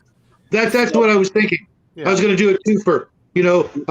Some little girl out there will get these gorgeous locks, and I'll raise the money before I even, it's like, okay, when we get to $5,000, I'll and then what's left. I tried going up my hair for a year, and all it did was go out sideways. It didn't even come down. It just grew up like a mushroom cloud. So anyway, if I had hair like yours, not a good look. It's not a good look. I gotta ask. When was the last time you read The Island of Dr. Moreau or seen one of the movies? Oh, it was in the 90s, the really bad one with I mean that's when it came down to be honest, I love the idea of it. I really do. I love the to me that's one of those great things that I think has been used. The problem is that now we have transhumanism and people don't think of the horror aspect of it, which I think is the big problem. People are like, oh, I think this would be really cool. Just saying, you're losing part of humanity by blending the two between, and then you get into the really deep aspects of, do they have souls? Is it right to do this? When you start bringing this aspect into it, is now you're getting, are they human or are they not? There's something else. There's something else. But yes, I know what you mean. Depends on, really depends on which branch of the religion, and I'll make this really quick. What branch of the Christianity thought process you follow? If you're a Catholic, the easy answer is no. I'm not disagreeing, but and I hate saying this as much as I love dogs. And while I do love dogs, at the end of the day, people are like, well, they have this. And I said, when you start believing that it's better to treat a dog better than the homeless person on the street, how can you claim to be, I think that's a messed up thing of, at the end of the day, I'm a bioessentialist. There's a reason that human beings and we really should be taking care of each other. Now we can argue about how to do that, but I don't view a human life as less than some cute little dog that's going to live for 10 or 15 years.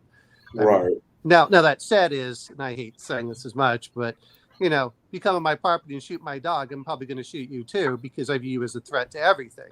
But Yeah. Hell, if you kick my dog, it's on like Donkey Kong. Especially dogs. I mean, of all of the animals out there, they're the most special. They're the ones who realize what we are. They realized it instinctually, or they were made that way. That's what I'm hoping for. But they realize, Yeah, well, and they are part of family, but they're also part of your home defense. And I mean, it depends on the dog. And I hate saying this, and people don't like it. I mean, you can't get a dog that's not your family. It's property. And I know that we're talking about Island of Dr. Moreau. Where does it start? And then the other question, of course, is, and I know that they didn't really deal with this, when you start getting the animalistic aspects, which one takes over? And at which point is it a threat? And I think that's part of it is, again. Well, that was his big issue. The I don't want to say the good doctor, but that was his main issue. Was he wasn't able to stamp out enough of the animal side of the creatures where they wouldn't, do what they did towards the end of the book, anyways. And humans, I mean, I respect everybody who's on this panel. I respect a lot of people out there. At the same time, we are more dangerous than a dog that has rabies. I'm not disagreeing. I mean, even if you look at as much as they talk about, like, we're smarter than the dog with rabies. 40% of all chimpanzees are murdered. I mean, by other chimpanzees. Right. I mean, when they look over, like, we're such violent, like, we're a hell of a lot less violent than a lot of our other ancestors, what I want to say, relatives. If you believe in evolution and you believe that we branched off, we're actually a lot less violent than a lot of our other primate relatives. And people forget about that. I mean, that's the other aspect is it's just like when people talk about breeding a dog with a wolf. You get something that's somewhere in between that's not as stable. And don't get me wrong, as much as I love dogs, there are certain breeds I just don't deal with because when I've seen them snap, they snap. Well, they snap. And that's the same thing when you're going through this. And, it's just like I see people feeding alligators and the alligators are trained. Yeah, but that doesn't mean they aren't opportunistic. They'll come over and eat you if you don't pay attention. I'm going to stick my head into an alligator's mouth and hope for the best. You're a fucking idiot. But back to the island and the concept. I realize you haven't read it or seen it in a while, but I would love for an edition, even for an older edition, for somebody actually to take down the time, even if I can get maybe Kai. Kai would be amazing at this now that I think about it, to actually make a campaign out of it. I think it's if anything else, it's a morality. It's a tale of morality. You know what?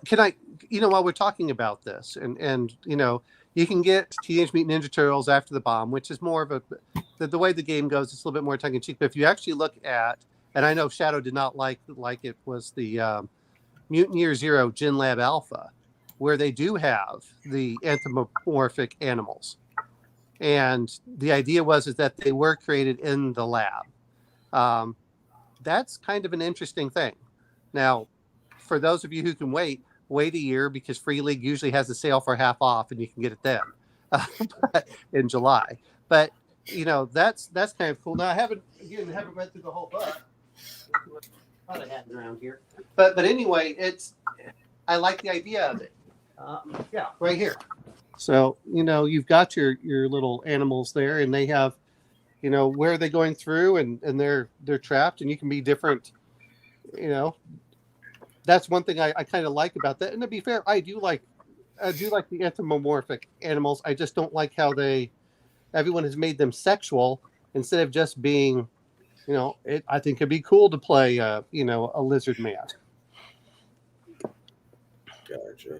All right, Mark, you've been quiet. Any thoughts?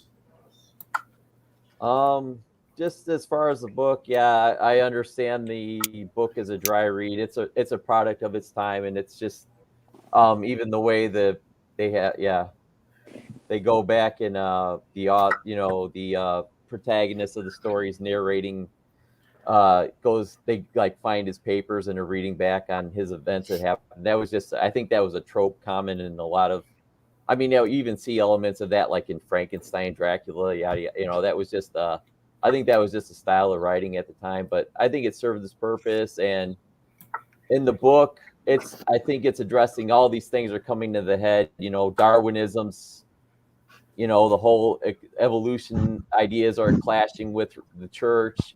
People are Good point.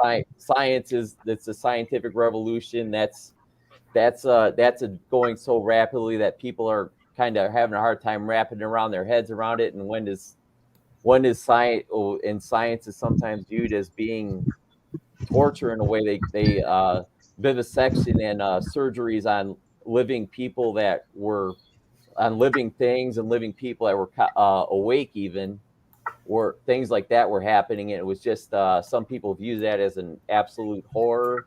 And then it was also the commentary on humanity and civilization, and how we're just like that razor's edge of, we're no better, we're in some cases may even be worse than the animal kingdom, and the way we act and treat and behave towards one another. We have all our little machinations, and with our big brains and all the evil things we plot, the animal kingdom isn't evil. It is what it is to survive. I think that those were the things I was trying to get out of suggesting this book for this week. And I just thought, in case I don't know if Jack was ever experienced to this novel or anything like that. I just thought it was a good commentary on things. I still think it's even a book that's over 100 years old now. I think it's still relevant today, and it was just a important thing. And then look at what Wells did after this book, like he did War of the Worlds right after this, Invisible Man. I mean, the Time Machine. Did he do 20,000 Leagues Under the Sea and like you said, Time Machine? That's Burns. Yeah. Oh, okay. But all those stories came out within like I think 5-6 years after this. Right, and like you were saying, for something that's 100 years old, people are still going back to his work for inspiration and ways to bring these ideas back to the forefront, because we've kind of lost sight of a lot of these messages, that science can really go wrong and bad pretty damn easily, and we're not even paying attention to that anymore. We're just like, oh, whatever, they're big companies, let them do what they want. They'll just sue us if we don't let them do what they want. Yeah, sure. One of these days they're gonna have a Conquest of the Planet of the Apes scenario outside, Pfizer and these other huge companies, and it's not going to be apes. It's going to just be regular Americans or regular people all across the planet going, yeah, you guys need to stop. Well, permanently. The other part is, this is a warning, because this was a time when, like Mark was saying, we start getting a division, because it used to be the scientists were religious men. They were, or they believed in God, and they were trying to understand God through science. But then there started becoming this cleavage where they did not want to be associated from one or the other. And I have seen this, especially in the academic circles, where they're like, you believe in a God, you must not be very scientific. And I'm like, I can do statistics and I can show you where your science is wrong, and using your own stuff. And it's this. The idea that science and religion are opposing forces is, well, not only is it wrong, but it's dumb. Well, the other part from this, when you start looking at this, it's a warning when you start looking at what was going on in the 1930s and 40s. You got Dr. Mengele and all of these others that were trying to do some of this stuff. And Yeah, they literally took it as a how-to book.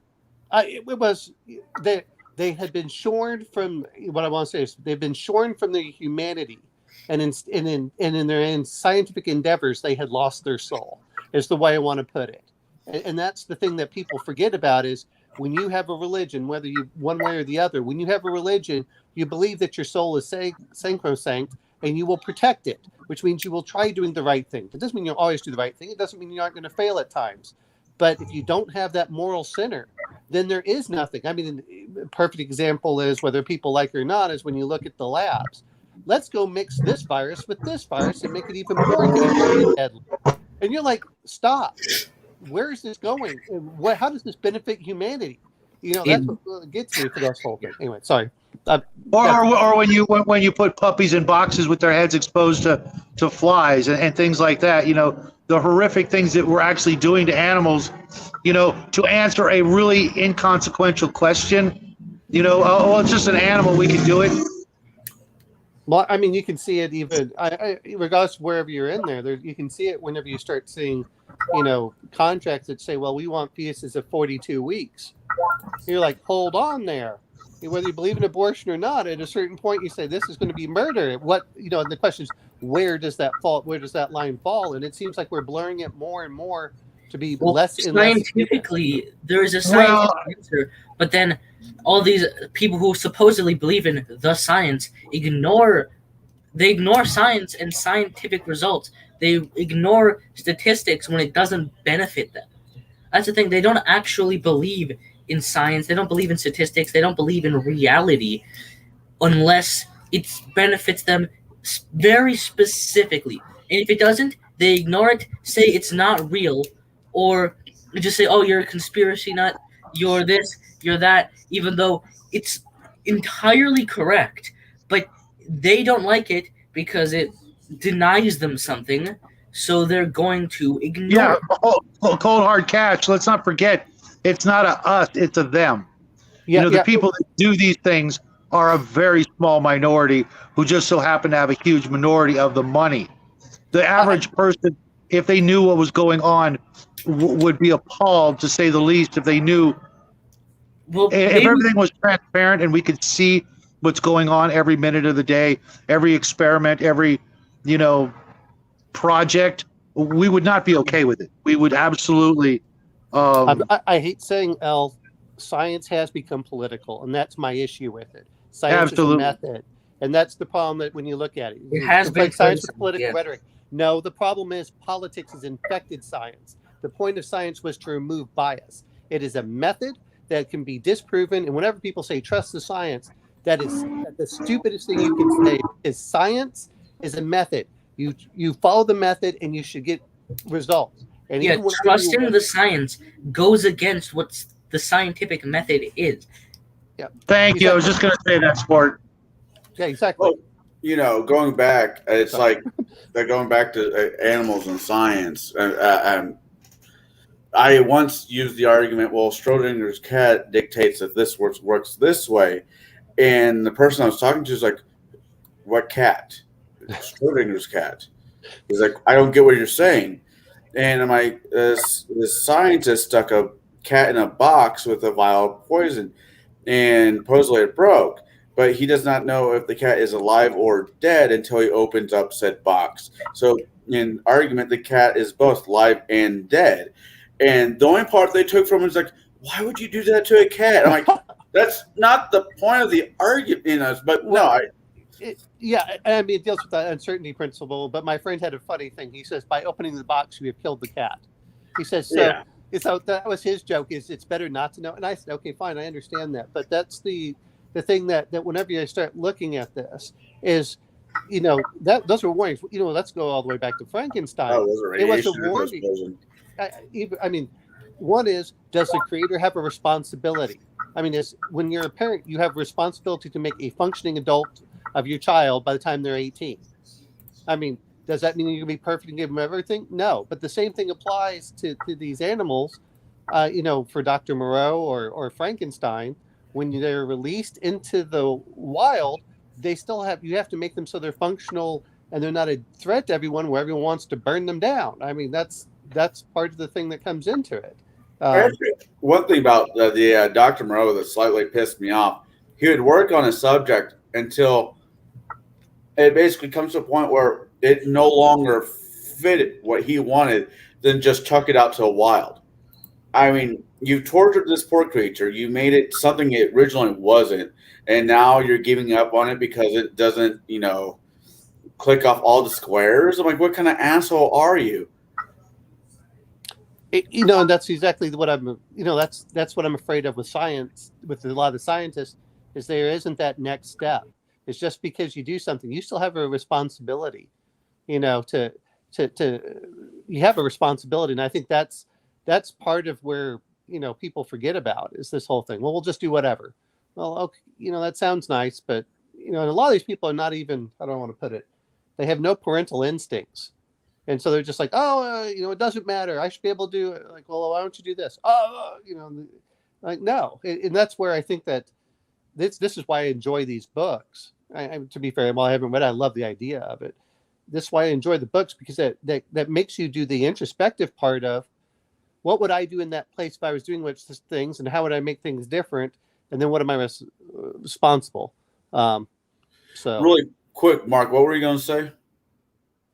Oh, just I think Omanale made some good points and commentary on the story and everything. Like, only thing I was if he's got some more insight on the story of the book, that's fine.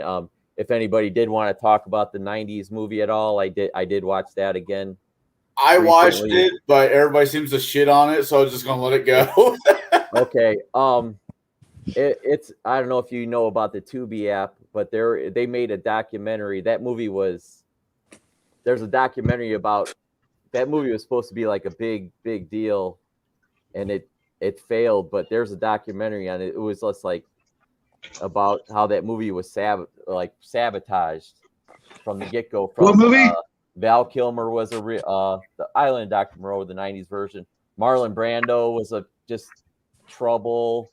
The studio behind it, the way they treated the original director, Val Kilmer. I didn't want to think that about him, but they said he was a real dick the whole time. So it's just, but there's a documentary about it. I saw the documentary. It's the documentary where they're talking about the director destroyed all of his notes, so the director had to start from scratch, and then he came back as an extra or a stagehand, and they didn't realize it. It's totally wow. The documentary about the movie's just as crazy as the movie itself.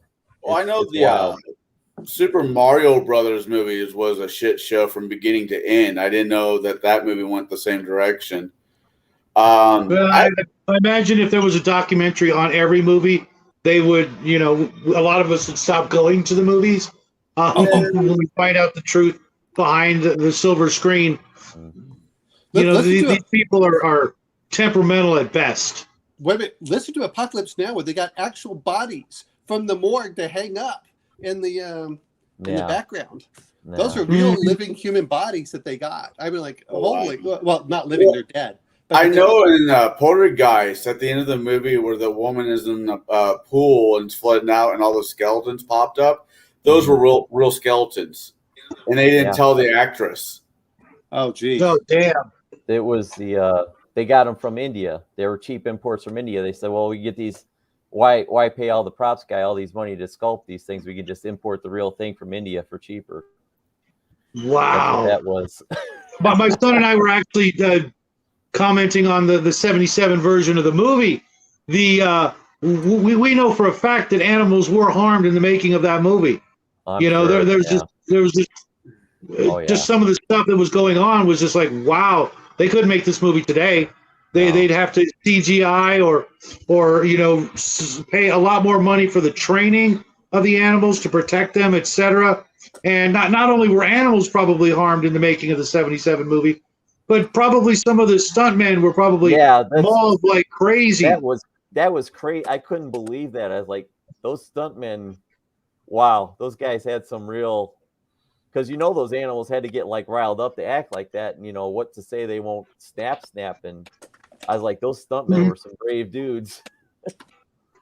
Jeez, I couldn't believe that either. The one thing about the Val Kilmer movie, there's a lot about it I didn't like, because after now reading the book again after like 15 fucking years, thanks for that one, Mark.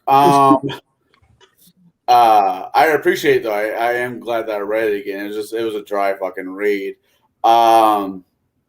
Didn't they make Val Kilmer's character more of a heroin junkie than an alcoholic? So they wanted to make it as realistic as possible, but yeah, they keep trying to every time they make this movie, they keep trying to put a modern spin on it, and I keep upping the time when it happens, and I don't know, maybe it can be done right, or maybe it's best just to have it set, late 1800s. Maybe it's best just to leave it as close to the source material as possible, but I don't know that it would work.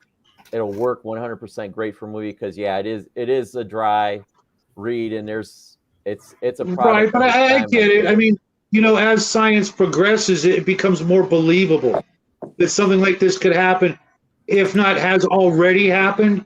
I mean, if we found out right now that someone took this movie to heart and a company decided to, like, yeah, let's make super soldiers with animals and humans and blah blah blah, we'd all be like, wow.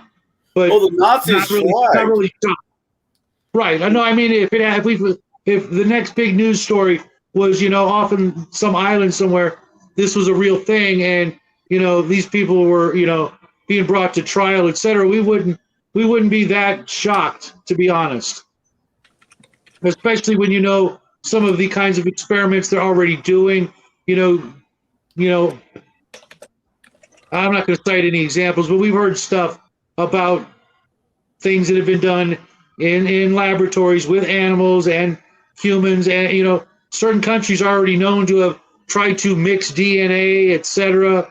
The whole bit, it's really kind of just a matter of time, more than a cautionary tale. It's a just get ready kind of tale, because it's going to happen. And I mean, the problem that I have with possible, yes, but well, I mean, it's not only is it possible. I think the other problem that you get is, and I've heard that they've done some things where apparently, and this was very similar to what they did in Firefly, where they have tried to turn off genes, where they thought that they'd make them friendlier, and by turning off a couple of genes, I think it was hamsters, made them so super aggressive that they're like, these are just murderous hamsters, and they had to put them down. Because they don't really understand on how everything impacts each other, and yet they'll we'll turn this on, we'll turn this off. You're like, okay, what does that mean long term? And that's something that they don't care. That's what they want to find out, the easy way. That's the problem. Is a lot of science is based on let's make things easier, not make things more challenging or hardy or sturdy. Let's make everything easier. So what? We become, more docile. Like you said in Firefly, you turn that crap off. Eventually, there's really only two ways things can go. There's the easy way and the hard way, good or bad. It's all going to boil down to, two possibilities, and none of them are really actually a good idea. Most things are the way they are for a really good reason. We just aren't wise enough to understand what the reason is. And when we try to understand what the reason is, then we, happen upon actual wisdom and enlightenment.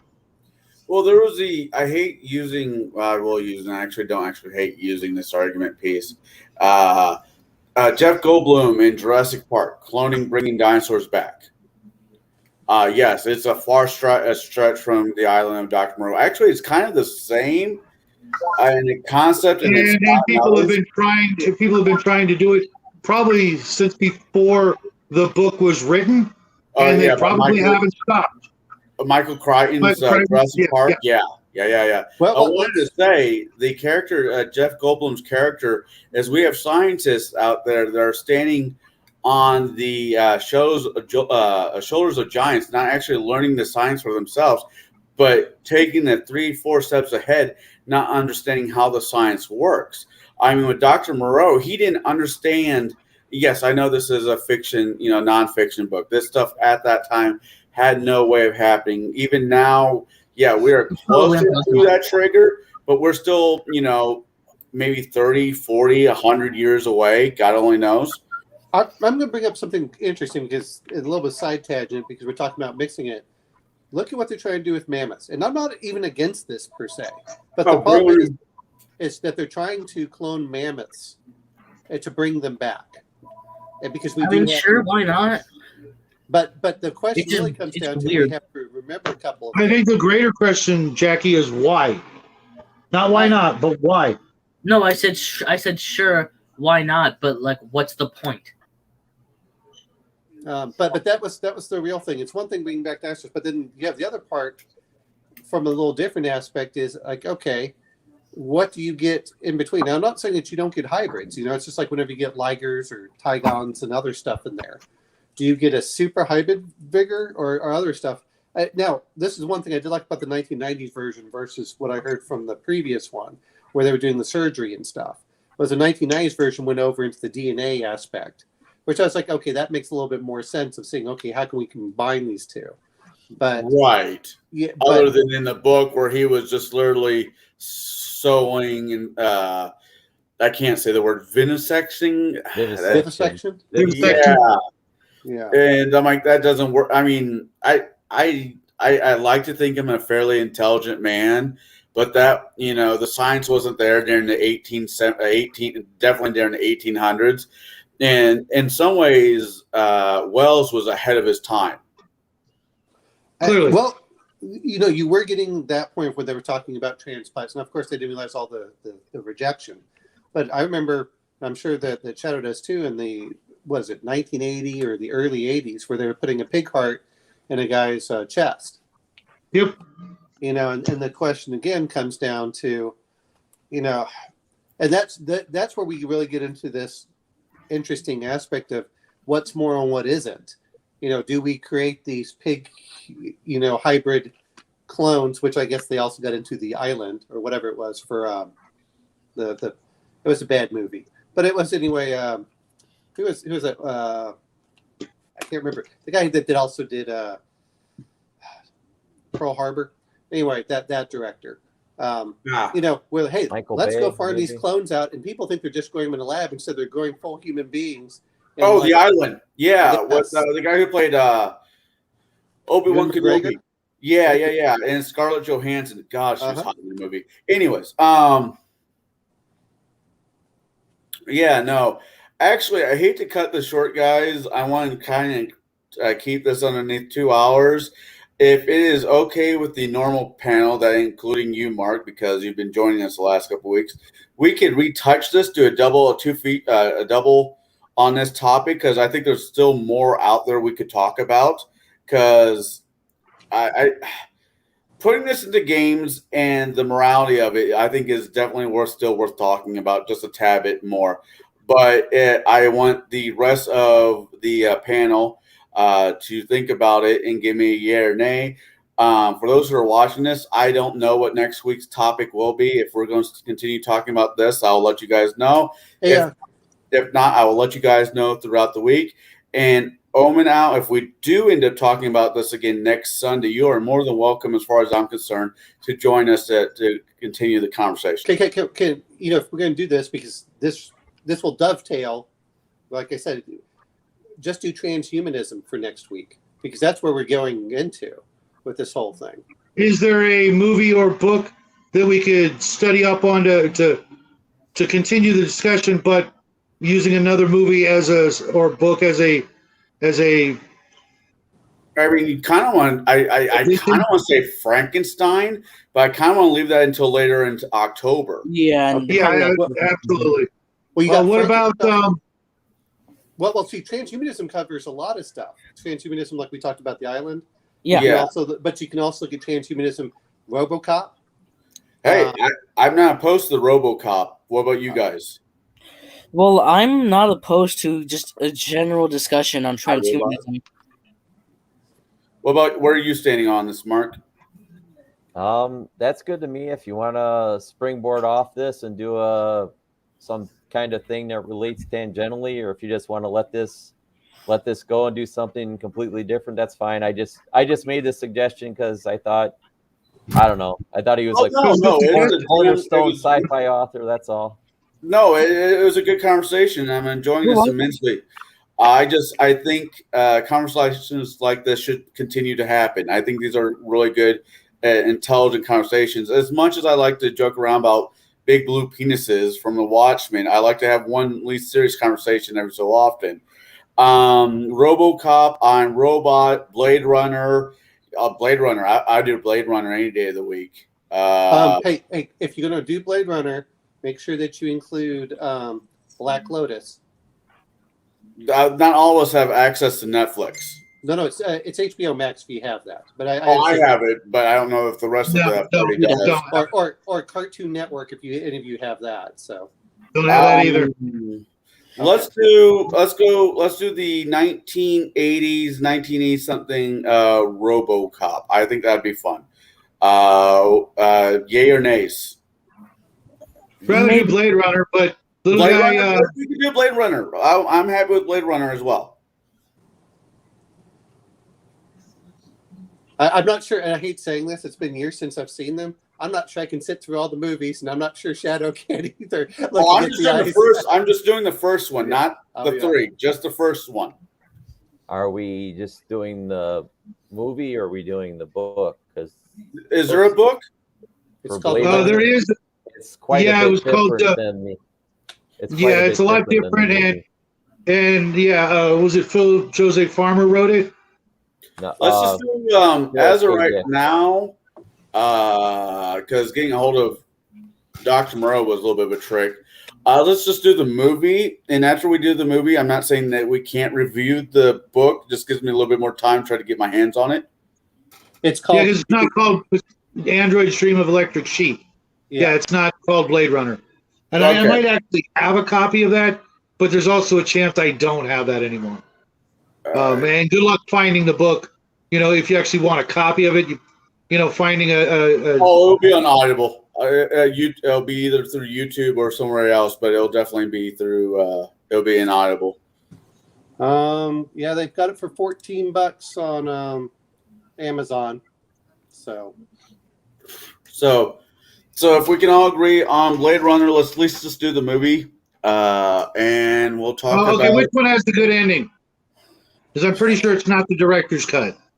You know what? I like the theatrical version, but damn it, you can't find it anymore. Because the director's cut cuts off the ending that you got to have that ending. You just you and your happy endings, Jesus.